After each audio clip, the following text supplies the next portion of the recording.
there, welcome back to Harmony Yoga. This is a fast halftime break and thought we would take a little opportunity to be together here today. Join me sitting up nice and tall. And what I love about yoga is this anytime yoga. You can do it anytime, nearly any place. Sometimes you don't even need a yoga mat.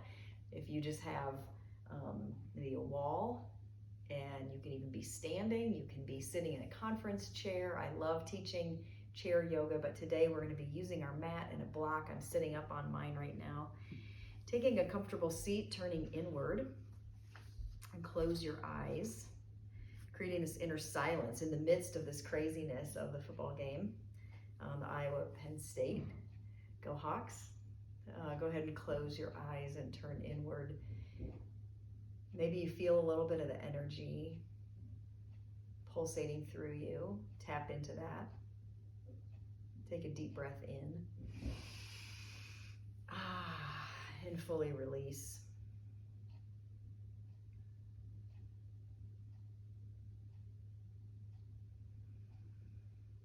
Pausing into this oasis inside of you. Whatever that might feel like right now. Be with yourself no matter where you are. Meet yourself right here. Bringing the hands together in front of the heart. Pausing here for just these few moments.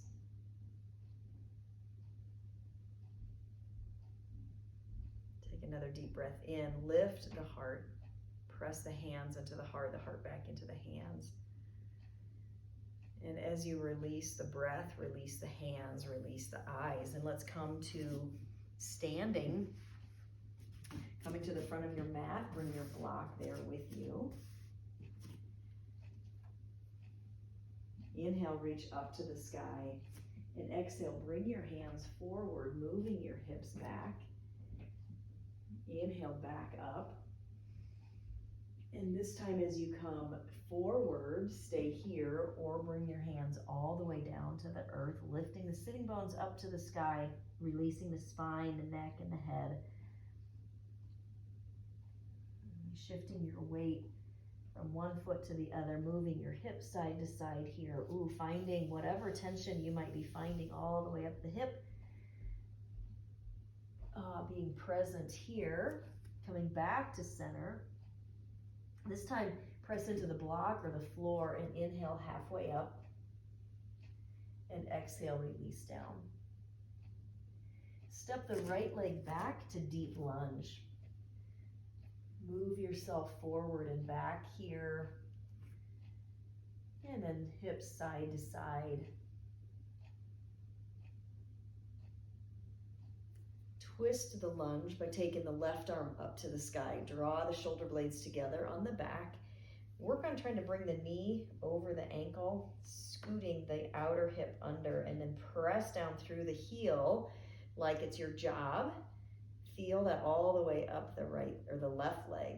Yeah, nice. Release that hand. Step back to downward facing dog. And walk your feet out here. And then start to slow it down a little bit. So you're going to match the breath. So inhale, bend one knee. Let the opposite heel come toward the earth. Push the hands evenly into the earth. Hug the arms together. Gently shift your hips side to side here. Good. And then go the opposite way. So bending the opposite knee. Other heel drops down. Move your hips side to side.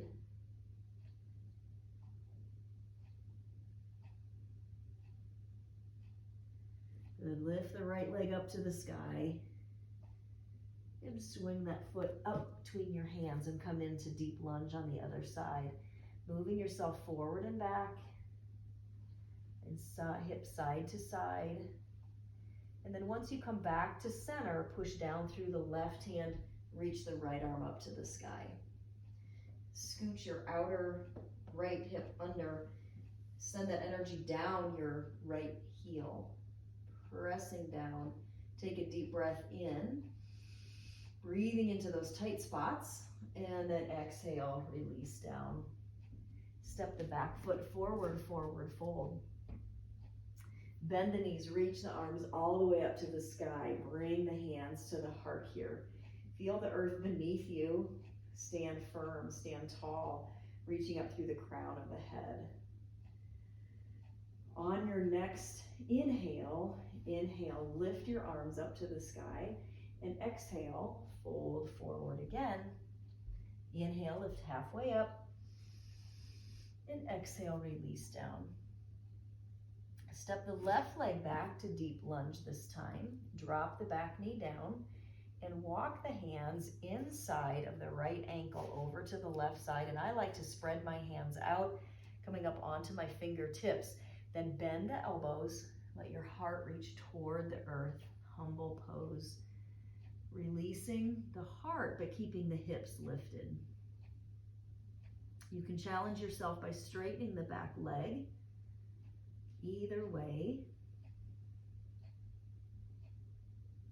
If your knee is bent, go ahead and straighten so you can come into a plank posture. So shoulders are right over the wrists and you're up on your tippy toes. You can always drop your knees. Notice my shoulders are still over my wrists. I'm not coming backwards this way. I'm staying so that my bones are aligned. And then you can bend the elbows lower onto the belly. Flatten the tops of your feet down and rotate the shoulders up and away from the earth. Lift the heart, reach the crown forward. Press through the tops of the feet. And then just check yourself here. Can you lift your hands without collapsing in the posture? So can you stay lifted? And then you can plant your hands back and actually drag the hands back. Nice job. Push back to child's pose. Stretching out here through the shoulders. And then curl your toes under, come up to downward facing dog. Lift the left leg up to the sky. Let your right heel come to the earth. And then swing the left leg up and through. Drop the back knee down. Walk your hands over to the right side of your mat. Bend the elbows, lower the heart. Staying with the breath here, staying present for yourself.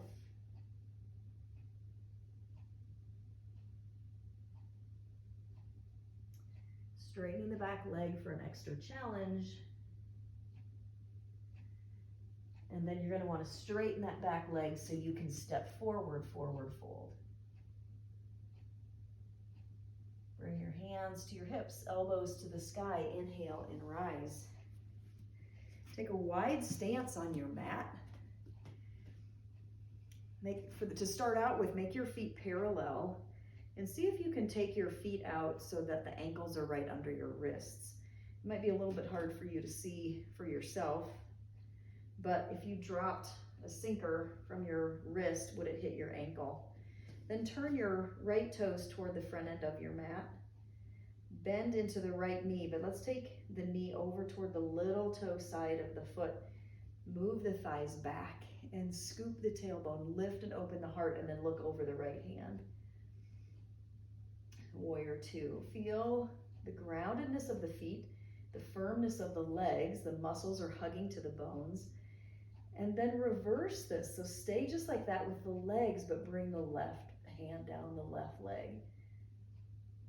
Opening here. Nice. Release that. Straighten both legs. Make the feet parallel. Push the inner thighs back and come into your wide-legged forward fold.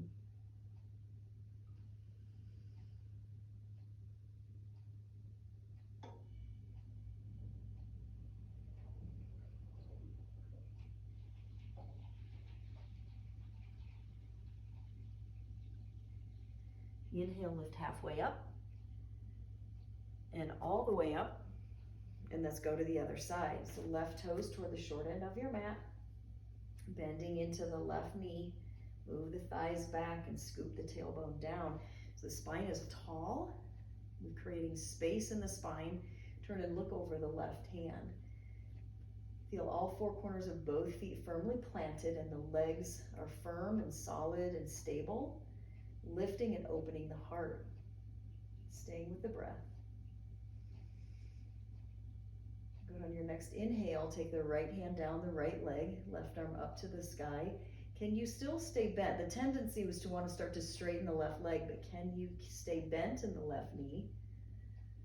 Staying still solid. You're on all four corners of both feet still. Good, and release. Spin back toward the right leg. Bring your hands down and wiggle your right foot over to the left side of your mat. Come down into pigeon posture. So playing around here in pigeon, if you're kind of lopsided here, what you want to do is take even just the edge of a blanket, stick it up under your right hip, and let me show you on the other side what this looks like. So your hip doesn't need to come to the earth, but if you need something to give you that grounded support, feel free to put something under here. But to keep us on the same side, let's go to the right. Walking the left leg back and walking the hands forward. Stacking the forearms or letting the forehead come to the earth. Release here.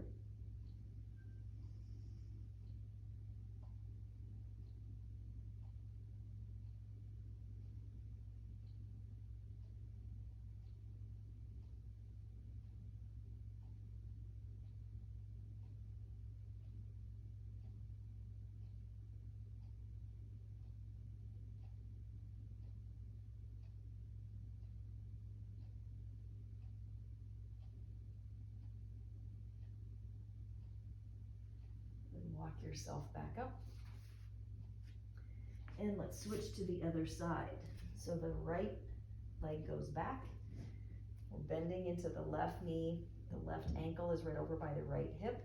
And then walking ourselves forward. So we're long in the spine. I like to keep challenging myself by walking that back leg back. And the toes are curled under, heel pressing into the midline. So we're holding the integrity of the posture. Inhale, hug in.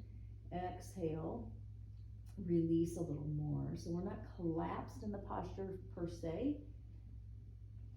Finding the integrity of the pose with the breath. Letting go where we can.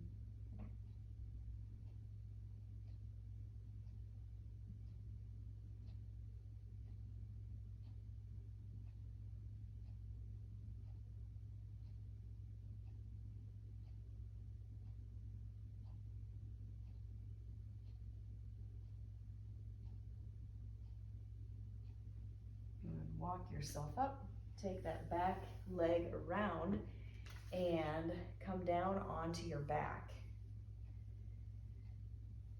So coming onto your back, straighten your left leg, interlace your hands behind the right hamstring.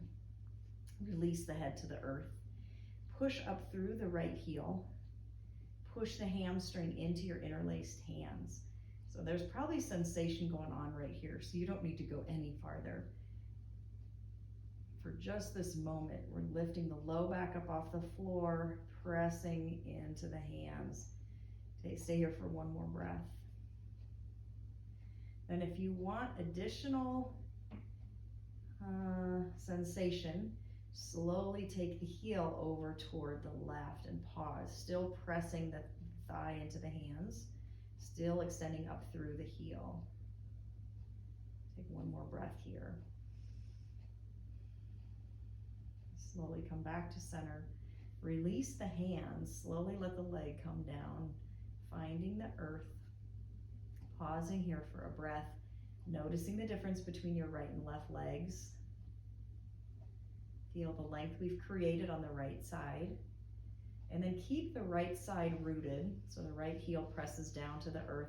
Left leg reaches up, pressing up through the heel. Now your knee can be bent still while pressing up through the heel, right? So just because my leg is a little straighter doesn't mean yours can't be more bent, but the action is trying to push out of the hip and up through the heel, whatever the knee is doing.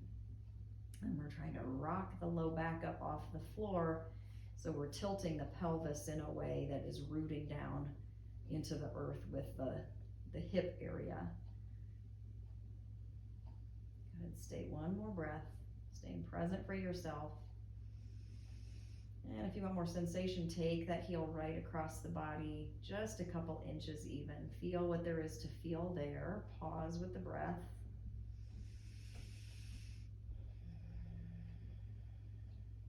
Take one more breath in. And exhale. Release the hands, slowly lower the leg down. We'll come into our Shavasana position. So press the elbows down, lift the heart, palms open toward the sky. The back of the head releases down. The shoulder blades are tucked underneath, so the shoulders are nice and open. You're open through the chest, and the arms are externally rotated, so the palms are up toward the sky. Think about this as the act of receiving with the palms open. The feet are naturally flopped open to the side. Stay with the breath here. So as you're in this posture, I'm going to come up and read to you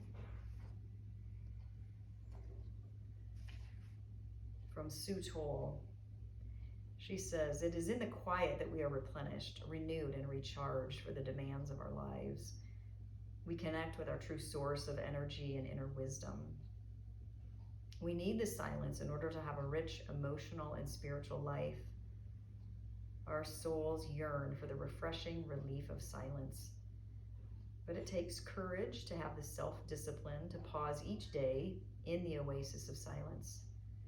For in quiet solitude, listening only to the sounds of ourselves, we can begin to hear the whispers and urgings of our own inner guidance. Only in the oasis of silence can we drink deeply from our inner cup of wisdom.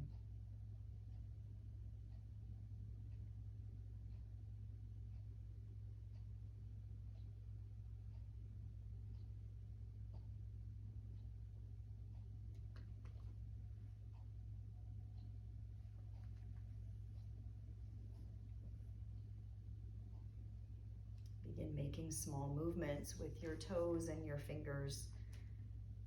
Or stay here. This is your practice. You can stay here as long as you like, but I will coach you up in case you're ready to move on with your day.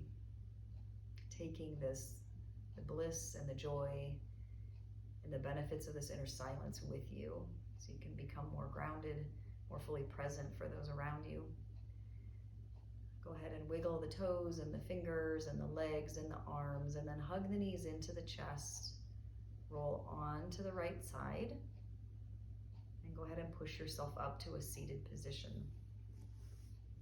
So we end our class as we began. In all gratitude for each of you, for the ability to practice, for our bodies and our minds that are always willing to try new things if we let them. Thank you for joining me today. Have a great rest of the day.